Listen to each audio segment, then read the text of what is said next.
नमस्कार बच्चों। आज हम आर्ट्स हिंदी कक्षा के माध्यम से 11वीं कक्षा के लिए निर्धारित पाठ्य पुस्तक आरोह भाग 1 में संकलित महान उपन्यासकार मुंशी प्रेमचंद द्वारा रचित कहानी नमक का दारोगा का कथा वस्तु को विस्तार पूर्वक समझेंगे। नमक का दारोगा कहानी मुंशी प्रेमचंद जी की बहुचर्चित कहानियों में से एक है, जो आदर्शोन्मुख यथार्थ का एक सजीव उदाहरण है। यह कहानी धन के ऊपर धर्म की जीत है। धन और धर्म क्रमशः सद्वृत्ति, असद्वृत्ति, बुराई, अच्छाई, असत्य, सत्य को कहा जा सकता है। कहानी में इनका प्रतिनिधित्व कहानी के मुख्य दो पात्र पंडित आलोपीदीन और मुंशी वंशीधर कर रहे हैं। ईमानदार कर्मयोगी मुंशी वंशीधर को खरीदने में असफल रहने के बाद पंडित आलोपीदीन अपने धन की महिमा का उपयोग कर उन्हें नौकरी से हटवा देते हैं, लेकिन अंत में सत्य के आगे वो अपना सर झुका लेते हैं। उनके व्यवहार में परिवर्तन आ जाता है और वे सरकारी विभाग से बर्खास्त हुए वंशीधर जी को बहुत ज्यादा वेतन का पेश करके उनको अपनी सारी जायदाद का स्थायी मैनेजर नियुक्त कर लेते हैं। नमक का जब नया विभाग बना तो उसके बाद लोगों ने नमक को चोरी छिपे व्यापार करना शुरू कर दिया। इस काले व्यापार से भ्रष्टाचार बहुत ज्यादा बढ़ गया था। अधिकारियों के पास पैसा आने लगा था, उनकी पोबारा हो गई थी। लोग दारोगा के पद के लिए लालायित हो उठे थे। मुंशी वंशीधर भी रोजगार को प्रमुख मानते थे और उसकी खोज में वे चलते थे। इनके पिता अनुभवी थे। उन्होंने घर की दुर्दशा तथा अपनी वृद्धावस्था का हवाला देकर नौकरी में पद की ओर ध्यान न देकर ऊपरी आय की ओर ध्यान देने की बात बताई। उन्होंने कहा कि पीर की मजार का कोई महत्व नहीं होता है, उस पर चादर और चढ़ावे पर निगाह होनी चाहिए। मासिक वेतन का क्या है? वह तो पूर्णमासी का चांद है, जो दिन प्रतिदिन घटता चला जाता है और अंत में लुप्त हो जाता है। ऊपरी आय जो है वो बहता हुआ स्रोत है और उसी से हमें अपनी प्यास बुझानी चाहिए। आवश्यकता व अवसर देखकर विवेक से काम करना चाहिए। वंशीधर ने पिता की बातें ध्यान से सुनी और वो वहां से चले गए। यहाँ जो वंशीधर के पिता हैं वो भ्रष्टाचार और अनीतिपूर्ण रास्ते पर चलने वाले लोगों का प्रतीक सिद्ध होते हैं। धैर्य, बुद्धि और आत्म आलंबन व भाग्य के कारण नमक विभाग के दारोगा के रूप में वंशीधर जी प्रतिष्ठित हो जाते हैं। घर में खुशी का माहौल छा जाता है। एक दिन सर्दियों की बात है, जब सर्दी की एक रात थी तो नमक के जो वहां पर निगरानी में सिपाही थे वो नशे में मस्त थे। वंशीधर ने 6 महीने पहले ही अपना कार्य कुशलता व उत्तम आचरण से लोगों का और अफसरों का विश्वास जीत लिया था। यमुना नदी पर बने नावों के पुल से गाड़ियों की आवाज जब उनको सुनाई देती है तो उन्हें कुछ गलत काम होने की आशंका होती है। जब वो जाकर वहां देखते हैं तो उन्हें गाड़ियों की कतार दिखाई देती है। बहुत ज्यादा गाड़ियां एक पंक्तिबद्ध तरीके से उस पुल से गुजर रही थी। पूछताछ पर पता चला कि ये सभी गाड़ियां आलोपीदीन की हैं। वह इलाके का प्रसिद्ध जमींदार था जो लोगों को ऋण देता था और तलाशी ली गई तो उस गाड़ियों में नमक पाया गया। पंडित आलोपीदीन अपने सजीले रथ में ऊँघते हुए जा रहा था। तभी गाड़ी वालों ने उनको गाड़ियां रोकने की सूचना दी। पंडित सारे संसार में लक्ष्मी को प्रमुख मानते थे। न्याय नीति सब लक्ष्मी के खिलौने हैं, ऐसी उनकी मान्यता है। उसी घमंड में निश्चित होकर दारोगा के पास पहुंचते हैं। उन्होंने कहा कि आप मेरी गाड़ियों को छोड़ दें, व्यर्थ में आप अपने आप को कष्ट दे रहे हैं। मैं आपकी सेवा में हाजिर हूँ। वंशीधर पर ईमानदारी का नशा था। उन्होंने कहा कि हम अपना ईमान किसी भी अवस्था में नहीं बेचेंगे और आपको गिरफ्तार किया जाता है। यह आदेश सुनकर पंडित आलोपीदीन हैरान हो जाते हैं। उनके जीवन की यह सबसे बड़ी और पहली घटना थी। सिपाही बदरुद्दीन उसका हाथ पकड़ने के लिए जब आगे बढ़ता है तो वो भी हिचकता है। आलोपीदीन ने देखा कि ये लड़का नया है और उससे कहा कि हमारी सारी जो इतनी भी आज तक की कमाई हुई इज्जत है वो मिट्टी में मिल जाएगी। वंशीधर ने साफ साफ मना कर दिया। आलोपीदीन उसको पैसे का लोभ देकर छोड़ने की बात कहता है और 40,000 रुपये तक उसको देने के लिए कहता है, परंतु वंशीधर हर तरह की पेशकश को ठुकरा देता है और वो धर्म को ऊंचा रखकर धन को उसके पैरों के नीचे कुचलता है।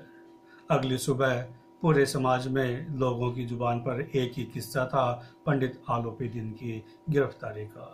पंडित के व्यवहार की चारों ओर निंदा हो रही थी।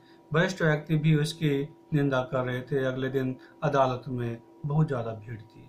अदालत में सभी पंडित आलोपीदीन के पैसों के गुलाम थे, पहुंच चुके थे।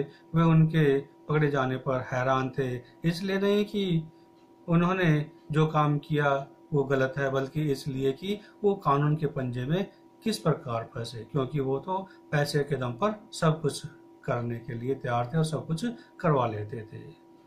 अब वकीलों की भी एक फौज तैयार की गई थी। न्याय के मैदान में धन और धर्म के बीच में युद्ध ठन गया। वंशीधर के पास सत्य था, लेकिन उनके पास कोई ठोस गवाह नहीं था। जो भी गवाह थे वो सारे लोभ के वशीभूत और डावाडोल होने वाले थे। मुंशी जी को न्याय में पक्षपात होता दिखाई दिया। यहाँ के कर्मचारी जो थे उन्होंने पक्षपात को ऊंचा उठा दिया। मुकदमा शीघ्र ही समाप्त हो गया। डिप्टी मजिस्ट्रेट ने लिखा कि पंडित आलोपीदीन के विरुद्ध कोई भी प्रमाण नहीं मिला जिससे कि वो दोषी ठहराए जाएं और वे ऐसा कार्य नहीं कर सकते। दारोगा को दोष देते हुए कहा कि इन्होंने एक भले आदमी को कष्ट दिया है, भविष्य में वो ऐसी गलती न दोहराएं। इस तरह की उनको एक चेतावनी दी गई। इस फैसले से सबकी खुशी का कोई ठिकाना नहीं रहा। खूब पैसा लुटाया गया और इस तरह से कानून की और अदालत की धज्जियां उड़ाई गई। वंशीधर बाहर निकले तो चारों तरफ से व्यंग की बातें उनको सुनने को मिल रही थी। उन्हें न्याय, विद्वता, उपाधियां आदि सब निरर्थक लगने लगी थी। लगभग एक सप्ताह बाद आलोपीदीन ने अपने पैसे के प्रभाव से वंशीधर को बर्खास्त करवा दिया। उन्हें कर्तव्य परायणता का इस तरह से दंड दिया गया। दुखी मन से वे अपने घर आए तो उनके पिता भी उन पर बहुत बड़बड़ाए, चिल्लाए। उन्होंने बहुत उसको कोसा, यहाँ तक कि उसके माँ ने भी तीर्थ यात्रा के अपने सपने को मिट्टी में मिला हुआ बताया। उसकी पत्नी ने भी काफी दिनों तक उससे मुंह बनाए रखा, फुलाए रखा, उससे बातें तक नहीं की। लगभग एक सप्ताह बाद आलोपीदीन फिर अपने सजे हुए रथ पर सवार होकर उस बंशीधर के घर पर आता है। उस बंशीधर के जो पिता हैं वो उनके आगे पीछे डोलते हैं, उनकी चापलूसी करते हैं और अपने पुत्र को कोसते हैं, भला बुरा कहते हैं। लेकिन आलोपीदीन कहते हैं कि उनको ऐसा नहीं करना चाहिए। वो उनके पुत्र की कीर्ति और यश को देखकर ही यहाँ पर आया है और उसने अपनी धर्मपरायणता का ही पालन किया है। उन्होंने वंशीधर को कहा कि इसे वे खुशामद न माने। उसने कहा कि उन्होंने तो उसको पराया बना दिया है, जबकि वंशीधर को ये सारी बातें अपमान करने वाली लग रही थी। पंडित आलोपीदीन ने उनको सब कुछ साफ साफ बताया और उनको समझाने का प्रयास किया। आलोपीदीन ने कहा कि नदी पर जो कुछ भी हुआ वो मुझे स्वीकार है और मैंने उस समय जो प्रार्थना की थी वो भी मुझे आज अनुभव हो रही है, लेकिन आज मैं आपके पास बिल्कुल एक नए पहलू में, एक नए अपने जीवन के एक नए चरित्र में आपके सामने आया हूँ। उसने एक स्टाम्प पेपर निकाला और वहाँ उस पर लिखा हुआ था कि वो पंडित आलोपीदीन की जितनी भी संपत्ति है उस सभी संपत्ति का उसको स्थायी मैनेजर बनाया जाए और उसको 6,000 रुपये वार्षिक वेतन, रोजाना खर्चा, सवारी के लिए गाड़ी और रहने के लिए बंगला आदि दिया जाएगा। वंशीधर ने पहले तो मना किया और फिर कांपते हुए स्वर में कहा कि मैं इस उच्च पद के लिए योग्य नहीं हूँ। आपके द्वारा जो पद मेरे सामने प्रस्तुत किया गया है या जिस पद की पेशगी मेरे सामने की गई है, मैं उसके लिए नहीं हूँ। ऐसे महान कार्य के लिए तो कोई अनुभवी व्यक्ति ही होना चाहिए। लेकिन आलोपीदीन ने वंशीधर को कलम देते हुए कहा कि आपका अनुभव, आपकी विद्वता, आपकी कार्यकुशलता के आगे मैं झुकता हूँ। मुझे आपका ये स्वभाव बहुत ही पसंद आया और मैं चाहता हूँ कि आपका ये स्वभाव सदा बना रहे। आप हमेशा अपने धर्म पर अडिग रहें। परमात्मा से यही प्रार्थना करता हूँ कि आप जिस प्रकार नदी किनारे वाले दारोगा थे, उसी प्रकार की धर्मनिष्ठा मैं आपके अंदर देखता रहूं। वंशीधर की ये सारी बातें सुनकर आंखों में पानी आ गया। उन्होंने कांपते हुए हाथों से उस कागजों पर हस्ताक्षर कर दिया और जब वंशीधर जी ने उन सभी कागजात पर हस्ताक्षर किया तो आलोपीदीन ने खुश होकर उनको अपने गले से लगा लिया। बच्चों, इस प्रकार हम देखते हैं कि हमेशा सच्चाई की, धर्म की, कर्तव्य परायणता की हमेशा जीत होती है और यही जीत हमें समाज में एक विशेष दर्जा, एक विशेष स्थान प्रदान करती है। और इस कहानी से हम यही सीखें कि हम हमेशा अपने धर्म को, अपने कर्म को, अपने कर्तव्य को सच्चाई और ईमानदारी से निभाते रहें।